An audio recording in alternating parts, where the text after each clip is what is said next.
এটাই আমার ভারতবর্ষ। নানা ভাষা, নানা মত, নানা পরিধান, বিবিধির মাঝে দেখো মিলন মহান।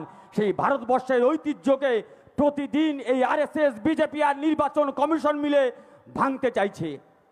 প্রতিদিন বলছে তোমার নাম কি? ও প্রতীকুর রহমান। তাহলে তুমি বাংলাদেশি, তাহলে তুমি রোহিঙ্গা, তাহলে তোমার কাগজ দেখাও। আমরা কান খুলে শুনে রেখে দিন, যেদিন ভারত ভাগ হয়েছিল আর ওই পাশ থেকে পাকিস্তানের জিন্না যখন এই ভারতবর্ষের মুসলমানদের দিকে তাকিয়ে বলেছিল, এ ভারতবর্ষের মুসলমানরা তোমরা পাকিস্তানে এসো, তোমাদের জন্য আলাদা দেশ করেছি, তখন আমাদের বাপ ঠাকুর দ্বারা ওই জিন্নার চোখে চোখ রেখে বলেছিল, লাঠি মারি তোর পাকিস্তানকে, এই দেশ আমার, এই জমিন আমার।